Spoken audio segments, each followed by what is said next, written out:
Welcome to the Parts and Labor Podcast, the podcast that explores strategies, systems, and stories that drive salon success.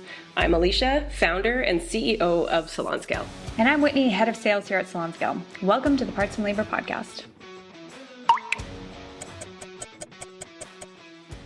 Welcome back. We're good?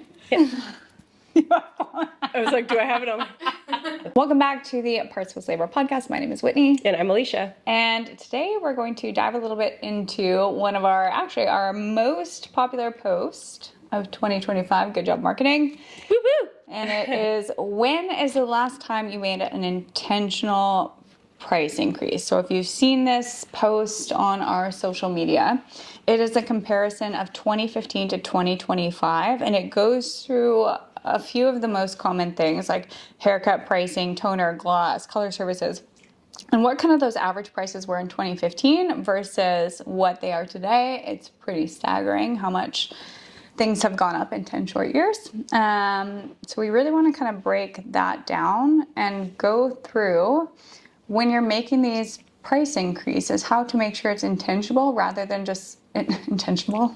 I was like, that's a new word. You just let me roll with it. Intentional rather than just slapping on like $10 per color service and hoping for the best. It needs to be kind of rooted behind actual data, because I can't tell you how many times we've gotten on calls with salon owners who've said price increases don't do much for the salon. You know, it's really just covering inflation. So the stylist gets their half, they get their raise.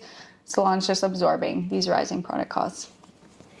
Yeah, and I think too that looking at that post, it just stands out. Like, I love it. I love how it is displaying that to see like what happens in just 10 short years. And there was a lot of change in the last 10 years. I think we had some of the most wild times that we kind of experienced, which kind of forced us to make those changes, right? There's a lot of procrastination when it comes to changing your pricing because of fears. And we've talked about this on many, many episodes. And so we usually end up making those jumps, and those jumps end up being, something that kind of reflects. So seeing what's happened over the last real 10 years is pretty interesting. Mm-hmm. Yeah, and so let's kind of dive into it. Like, just looking at some of these numbers, the average haircut in 2015, 45 to 60, 2025, 75 to 120 plus. Color services. In fact, this is kind of funny. I was talking to my neighbor the other day, and she's like, I feel like of all the things in my life, salon pricing is the one thing that has really gone up with inflation. I'm like, it's so funny you say that. She was saying, compared to like what she used to pay years ago versus what she's paid now, it's like the outside world sees it as this huge price increase, and these salons are making so much money. But I think it's really pulling back the veil and understanding, especially since 2020. Like you mentioned, we had that huge shift, like it shook the world, and things haven't really been the same since. And when you think of just inflation, it can, the government will say like, oh, it's low, it's tabled, it's like 5%. And it's like, well, it's a 5% off of, it just did 40% the year before. And so now, 5%, it's off of a much larger number, is becoming insurmountable. Like, and when we kind of fast forward a couple of years too, it's like, well, yeah, inflation could just be like 8 to 10% a year on these color tubes. But when they're costing like $20 a tube, well, that's pretty significant. Yeah. And like, I think one thing too is like, when we, we've, on one of our episodes that we had like the eras, right? Mm-hmm. So like this has happened before. Mm-hmm. Like this happens all the time where, we see a movement from these, commission-based businesses, and then all of a sudden more options came in, and then products started increasing, and then to handle the product cost, we started to take from the stylist, which created new incentive models that didn't support them, that then they went independent. As they went independent, the supplies were still going, so more of the product was still going, which means those are increasing. And then we got to capping out how much we can actually charge for our services. Like we were at the peak that it then had to evolve. Then we had to think of like new ways of doing it. We're just like doing the same song and dance, same things kind of happening right now. But I do strongly believe that like, yes, we've had like inflation, we've had talks of like tariffs, talks of changes. We've also just had a lot of salons actually increase their prices. Like a lot of people moved in that, but we're creatures of following what we see, and when we have enough people making that choice, it gives us the confidence to make the choice for ourselves. So very much when we look at the world of like social media, and we always talk about like how the social media really spiked the trends. Social media, taught stylists how to do advanced coloring from their phone versus, back when we never had that, you'd have to go to a course, a seminar, and they weren't necessarily teaching these types of techniques. Now you're getting direct from the source on, Instagram or TikTok. So it really pushed the limits of, how much we were using, and it increased there. And then we had a lot of stylists talk about pricing, how to increase, do all that stuff. So instead of salon owners and stylists just seeing down the street who's charging and keeping my price at like $30 in my small town, they now watch that every day, and they built their confidence, and they're like, yeah, I'm gonna charge 60. And they, and that did boom. Like that did really change. So I always think like, when you just mentioned about the haircut, like I remember the first time I started charging $100 for a haircut, I was like, oh my gosh, like so nervous, like who's gonna pay that? And feeling like I was at the top end of that. So to see that it's rose from there is wild. Yeah. Well, let me tell you a little bit more about me charging $100 for a haircut. Oh, perfect. Okay, so like Buy us time. I had sometimes a hard time when I jumped up to those price points. Like it was that was a hard thing to kind of ask for. It was almost harder like asking for $100 haircut and charge those types of services as a hairdresser than it was to raise millions of dollars for a startup. Like I literally had term sheets coming in for millions of dollars, and it was almost easier than asking someone for $100 for a haircut. So I feel like one fed into the other. Like one taught me like how to just be direct and own what it is, and kind of sell the value of what they're going to get. That kind of helped compound internally to make sure that I could close the deal, I guess. But yeah, like it's wild. Yeah. And as far as when you did your price increases, because there's a lot of kind of guidance out there right now, and I feel like what I see a lot of the general rule is just like wait until you're 80% or like a specific percent booked before you try and do a price increase. Are there any kind of rules that you followed when you knew that it was time? Did you do it annually? How did you do it? There's two things that need to go into your pricing. So pricing should also include inflation. There's price increase and there's inflation increase. Those are two different things inside the pricing model. The pricing model is what we would call your financial model. It's how your business makes money, brings in money. And so this is where we kind of get this wrong, is that in a year that we didn't need to raise the price because the talent or the time was there, we still needed to increase because the inflation was there. So sometimes there's years where you're doing both. Like you need to increase because that stylist is 85% booked and they need to lift their value. But you also need to cover that inflation cost. So then there could be another year where it's a new stylist, they still haven't built their book, maybe they're like not really not as busy. So maybe raising their like service price is not the right option for them, for allowing them to kind of build at that price point. But the inflation needs to be added to it. So you have to always look at that kind of baseline. That baseline is covering a lot of those basic expenses that are going to inflate every year. They never not will inflate. And so I think that's the one thing that I believe when people get into their pricing is they have this fear of jumping up, focusing heavily on that service side. Like, what should I charge? Am I worth this? Versus the first thing you should ask is, am I turning a profit? Am I covering my cost? And then is my worth like aligned to make sure that I'm on track? Like you need to make sure all those things are in there. Yeah, absolutely. And because obviously we know, everybody's getting kind of the notices now that product costs are going up too, but there's also rent, there's electricity. Like you said, everything is going to go up each year. And if you aren't raising your prices accordingly, you're making less money. And you never want to go backwards because even at home, your prices are going up too. Groceries, everything like that, everything the cost to live is going to continue to rise. And if you just don't We've talked about this so many times too, but it lives in here of what other people are going to think. I'm good. You're good. Okay. It lives like within us of like what other people are going to think.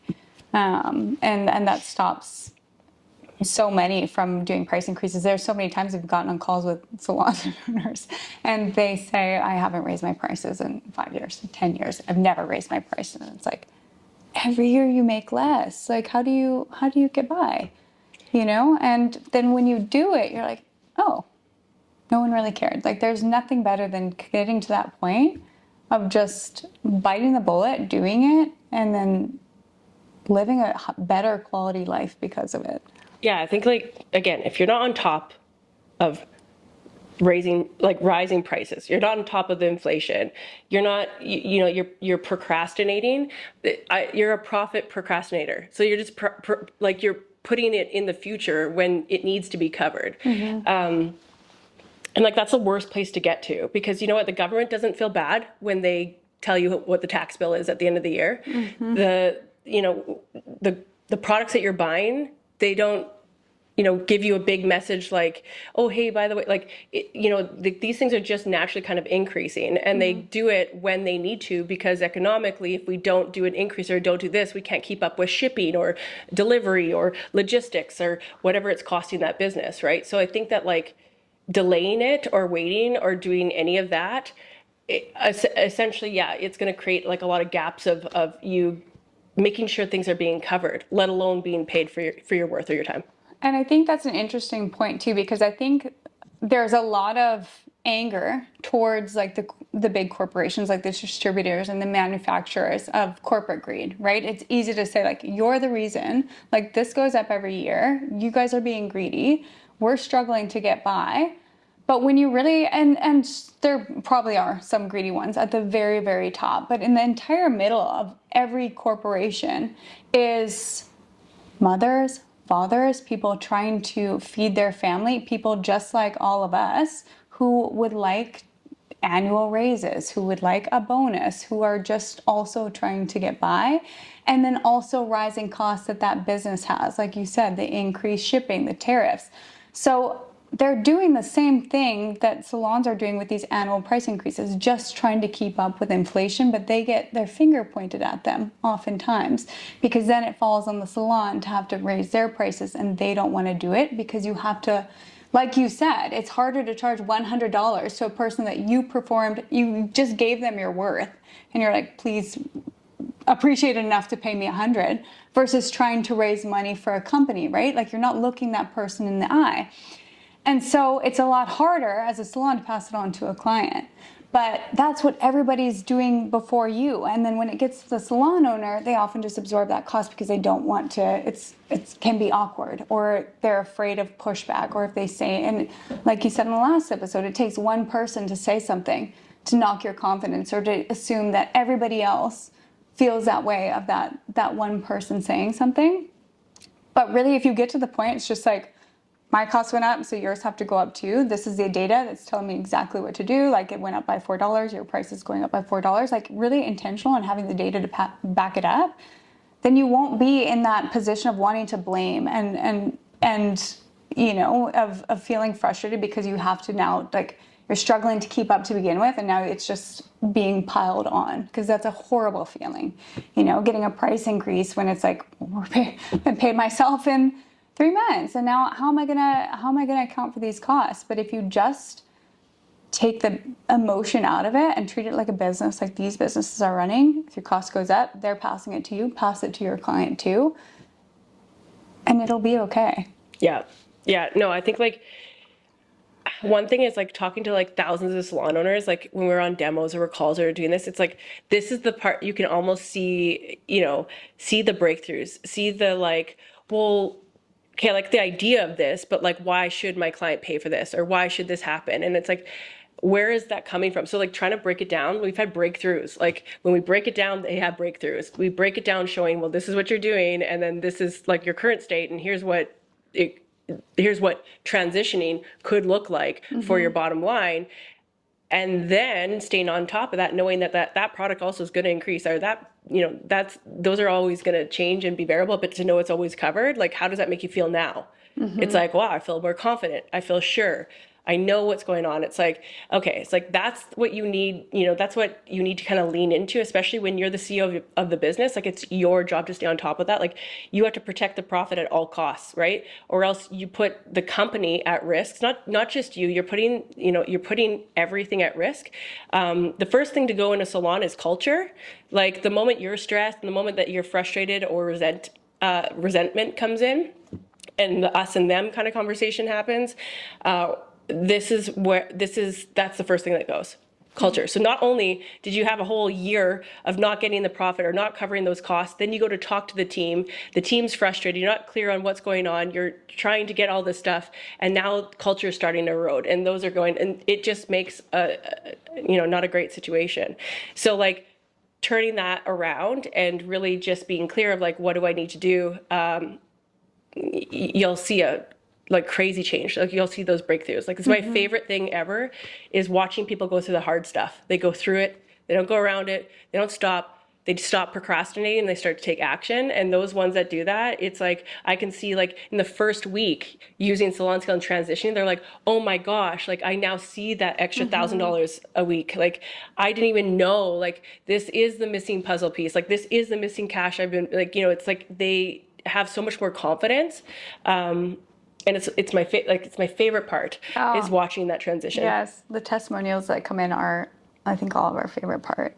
But I think too, like, back to pricing, like, doing intentional increases. So whether it's like you actually want to make more money or whether you're just covering inflation, and when we talk about these breakthroughs, like, the biggest breakthrough is like, well, what are you actually giving commission on as a salon owner, right? Like, if you're including all of the color used during the service, including like what was wasted, well, if you're giving a 50% commission, if you as the owner pay $10, like, that's actually costing you $5. And so that's that breakthrough that most often happens is when we get on calls, salon owners say, like, we're here to cover waste. And sure, we have a feature for that, but, like, this will actually do more. Like, you'll be 10 times ahead. Salons that do this, price this way, give commission on time, talent, demand, the part that's not subject to inflation, and keep the part that you as the owner are paying for and is continuing to rise, that needs to go back to the salon. That can't fall on a commissionable line item. If you just do that, you're going to, like, so many of these problems go away, including your waste issue, right? And it's the best part is it's the way that every other industry already prices, right? Like, all of the, what am I trying to think of? Like, the Trades, but yes, but, like, the social proof is there, right? Like, that model works. Like, if it didn't, you wouldn't see a mechanic pricing the way salon does. $300 no matter what you come in for, no matter how much parts we need, like, no matter what they cost, $300 flat. Nobody would price that way. You'd lose your ass on half the clients that came in. It's like, again, I see this a lot of times where, like, they're trying so hard to get round or whole numbers, like, just to make it easier to sell to the client. Like, it's 300 instead of, like, just keeping these whole numbers, but, like, you always have to add tax, so it's never really going to be a whole number. I know it's easier to say it's 150 or 300. I know that makes sense to display that, but it's never really there. The second thing too is when you do whole numbers, you also need to realize, the psychology of pricing. And if I have a number that is 100, I am likely to pay 100. If I have a number that's like 82, I'm probably going to make it 100 and make sure that there's a tip and then on top some. Like, so it's like they round up or they have a place to kind of go. Psychologically, people need those kind of off numbers to do the round up. So what you're going to get is if you have off numbers, you're going to get higher tips probably. And you're not going to get locked in to being set. If you say my package is only like 100 or whatever else, what happens next year when you need to increase? Yeah. You're going to have to say, now it's 120. Now it's what you're doing the same thing, but you're trying to make it comfortable. So by making it comfortable, it's not going to lie. It's not going to cover that stuff. That's so interesting. You just said that. I've never thought about that, but you're totally right. Like, if I saw a price that said like 167, in my mind, I'm like, okay, I'm going to spend $200, and I'd probably get it to at least 200 versus, 200 on the bill. You'd want to keep it closer to around 200. That's interesting. Yeah, and at least it's how you display it. Like if you package price, no problem. But how you price anchor it, like you have to show like this is the best value. Like being like the works. You get a full cut and color. This is the most common. Like anchor it. It's $199, and then below it is if you want it itemized. A haircut is 65. This is this and this and this. That is the highest value. You want them to choose that. So it basically makes them choose the thing that you want anyways, with making sure that those things are included. So it's like, I think that there's so much psychology and in pricing in general, and like the average consumer today, like whole numbers don't grow margins. Like at the end of the day, they don't. You need to have those off numbers so that you always can stay on top of it. And look around. Next time you go to the grocery store, go look at every single thing. You're going to see $149, $199, $187. It's usually a 9 at the end, just so you know. But you're going to see off numbers. You'll never see $2, $4 this. Yeah. And even if you go to like the dollar store or Dollarama or wherever, whatever it's called, wherever you're at, it is now, it'll say on the tag like 125 or one this, right? So like picture Dollarama, for example. They built their entire business model on like everything's 99 cents. Well, inflation happened. Now everything's $1.25. Yeah. Like, so that doesn't make sense now with their branding, right? So when you put yourself into one thing, you're actually, holding yourself back in the next 2-3 years when you need to actually make those when you need to change or grow. If Dollarama can have dollar in their name and raise their prices, by God, you can do it. You can do it too. Yeah. Dollarama didn't care. Yeah. Well, They went right over that dollar. I think it's important to note that, right? And like this comes from like a demo I did, a couple days ago, speaking to a salon owner about that, and they wanted to keep those numbers. I was like, can I open a conversation about like the psychology between pricing and see how you feel after that? And she was just like, oh my God, I never even thought about that.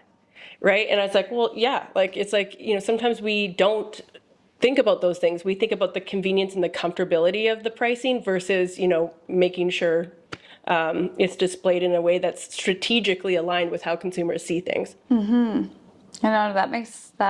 My mind is blown. That makes complete sense. I would say I'm a mark, obviously. Right. I've just been, because when you see, even in the grocery store, when you see something for like $1.49, you round up to 2. You wouldn't even say $1.50. You'd be like, okay, it's like about $2. Like if you're trying to really budget, like what's going in the cart. Interesting. Well, and at the end of the day, like we're in more of a variable business than a fixed one.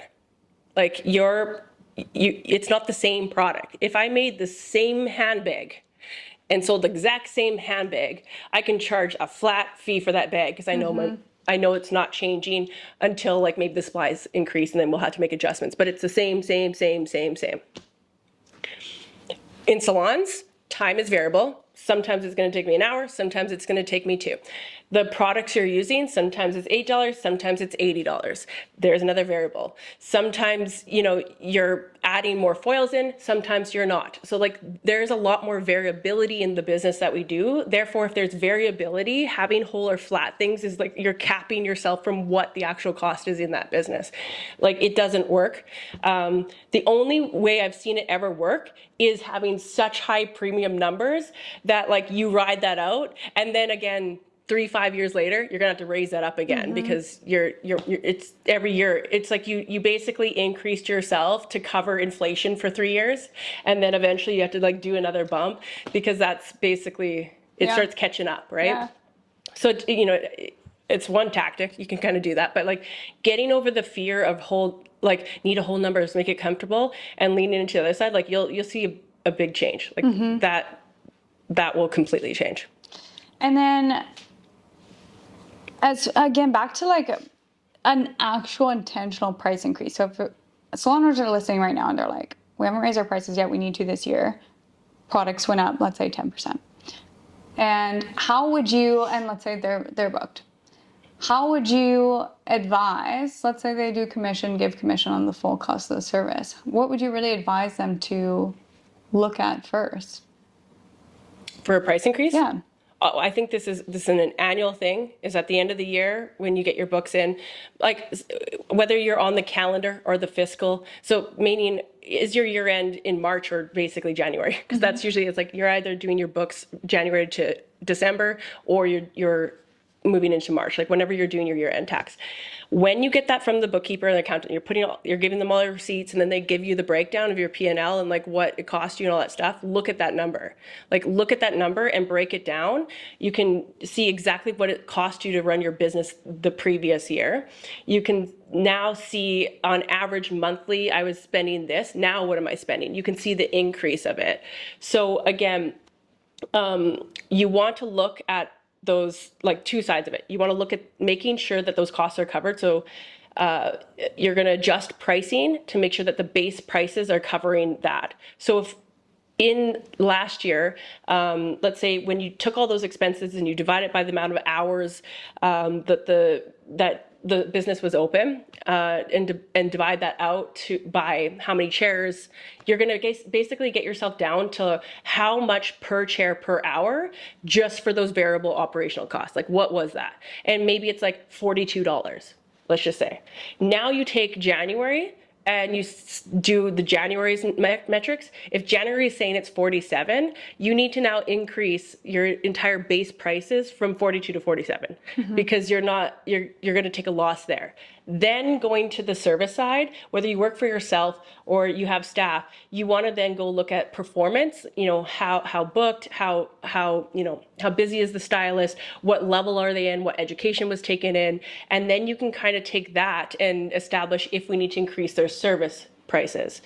One of the best sayings I've heard, actually Dawn Bradley was the first one, I'm going to quote her as the first one to say this, is that sometimes a price increase isn't a pay increase.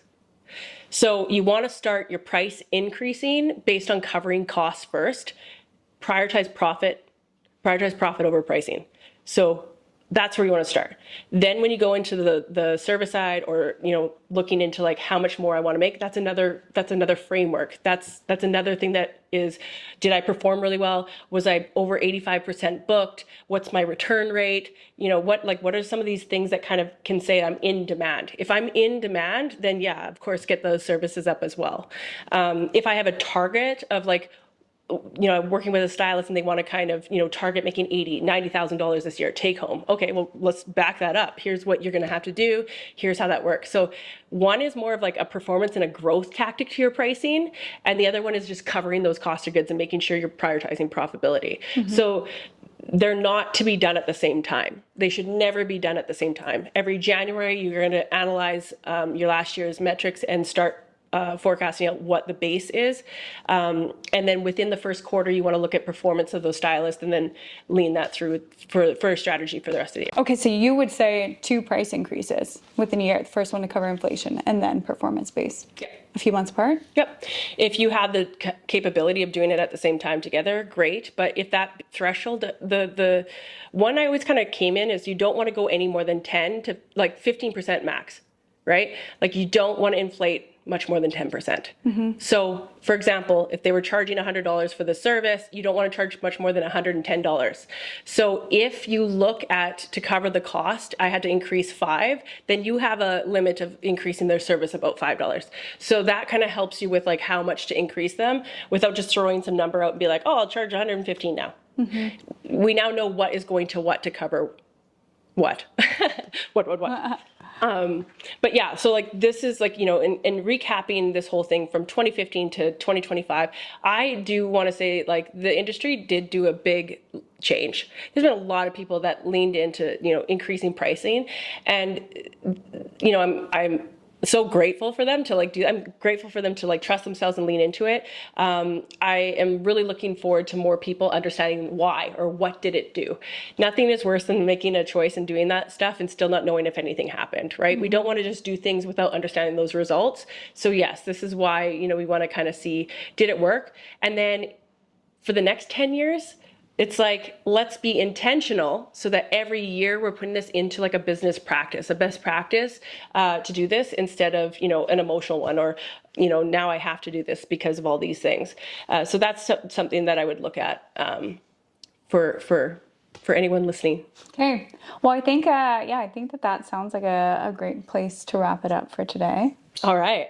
Okay, so for those that have listened to us today, and we'd be happy to, have you come and have a conversation. We welcome you to have a conversation with us. You can head to salonscale.com, go ahead and book a demo. You can book a demo with us and other people here at Salonscale. But those demos, I want to say, just to wrap this up, those demos sometimes are those consultations, those calls. Sometimes they're just a quick, let's do a pricing check. Let's do an audit of these kinds of things, have this conversation. The last thing I ever want is to put more expense in your business without you understanding just how powerful Salonscale is. So if you are interested to really dive into your pricing strategy, understanding those fundamentals or what is really going on in your business, go ahead, head to the website, book in with us, and let's get on that call.